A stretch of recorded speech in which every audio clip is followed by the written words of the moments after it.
Many months later, G7 members have decided to give Ukraine more weapons, including air defense systems, in response to the nationwide launch of Russian missiles on Monday following the wholesale murder of civilians.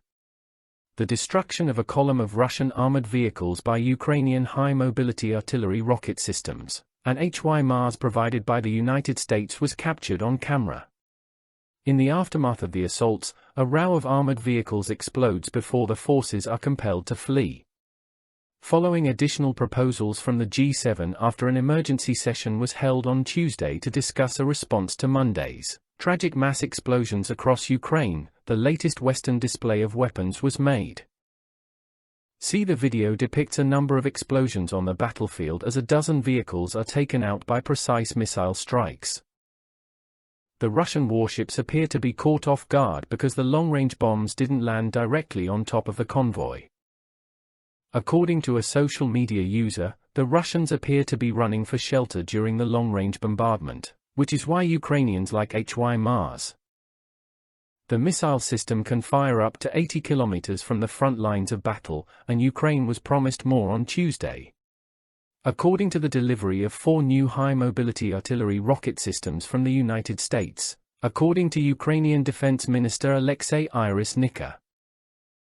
They have made it possible for Ukraine to diminish Russia's artillery advantage due to their improved precision and range. For Ukrainians, the HIMARS period was prosperous, but it was a terrible period for the invaders. He tweeted his observation. The United States declared it would speed up the supply of Nizam air defenses to Ukraine in light of Monday's strikes. Washington provided Ukraine with security support of around $16.8 billion throughout the conflict. According to a source from the German military ministry, Ukraine has also received the first of the 4 Irish T air defense systems that Germans promised. The pronouncements were made on Wednesday morning, as air raid sirens wailed over Kiev and explosions sent the Russian-occupied southern cities of Kherson and Mila toppling. The Ukrainian public is still engulfed in a generalized panic 2 days after Russia launched a barrage of missiles on Ukrainian towns and cities in a significant military escalation. Russian missiles destroyed homes overnight in the southern Zaporizhzhia region, but no injuries were reported. Alexander Stiarik, the regional governor, said.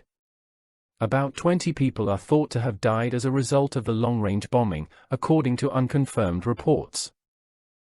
The Russian military was reportedly driven out of various towns close to the Russian-occupied city of Beris in Kherson.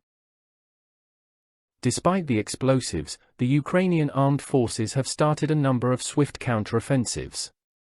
Russian Foreign Minister Sergei Lavrov stated that Moscow was now open to discussing ways to end the dispute with either the US or Turkey in an interview on state television. He claimed that Washington had not yet made a real offer to negotiate and that such ideas were only pretension.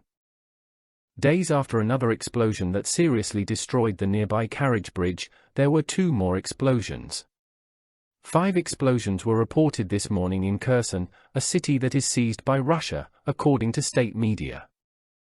Air defense systems were also reportedly activated, however this is unverified.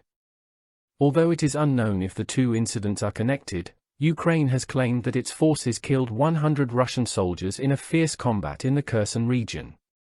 One of the first Russian soldiers to surrender during their February invasion of Ukraine was in this city, which serves as the administrative hub of the larger Kherson region.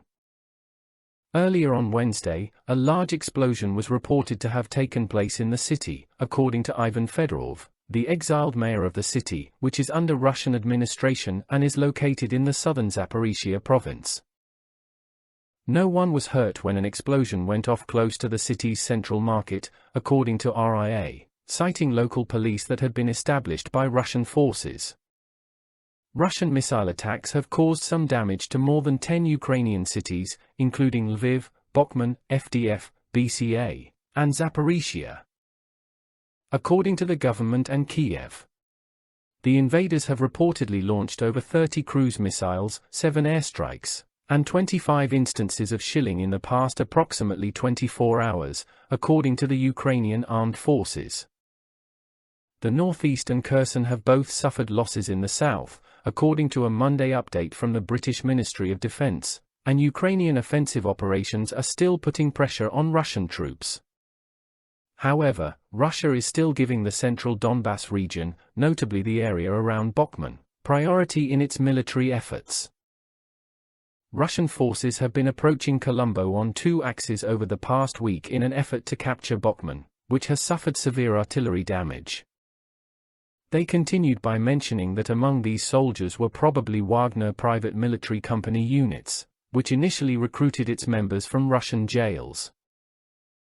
Russia's continuous efforts to advance its difficult Donbas offensive in spite of significant risks on its operational flanks, show the pressing need for operational success, while also drawing attention to the rigid operational architecture that has not yet achieved its goals.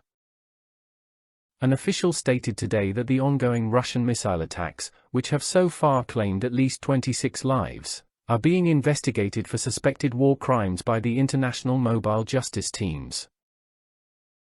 On February 24, Moscow launched its greatest aerial assault, which resulted in 19 fatalities, more than 100 injuries, and a nationwide blackout of electricity.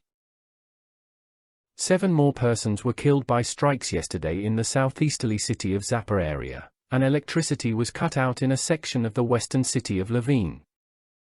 The city was visited by war crimes investigators. They investigated the harm done to civilians and their infrastructure.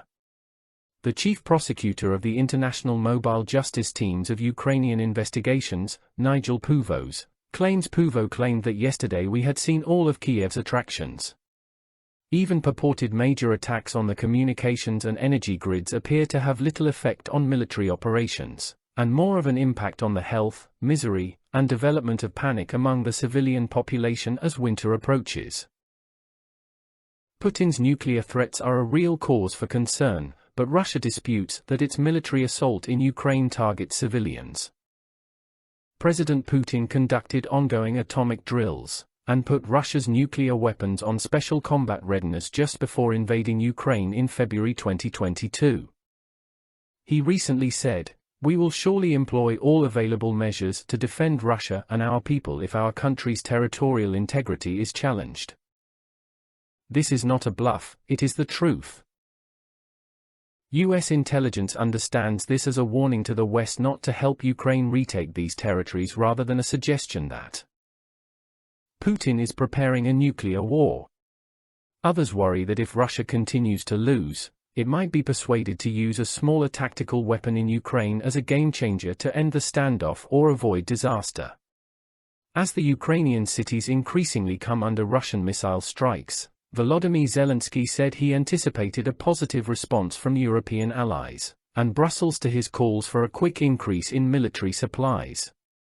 The President of Ukraine requested more advanced air defense capabilities from the Group of 7 leaders on Tuesday, and the G7 leaders promised their support for as long as it took. On Wednesday, the Ukraine Defense Contact Group, an association of more than 50 countries led by the United States, will meet in Brussels alongside the NATO defense ministers. Mr. Zelensky stated last night that he expects our friends to make advancements in anti-aircraft and anti-missile systems, and reach agreement on new supplies of crucial weapons and ammunition.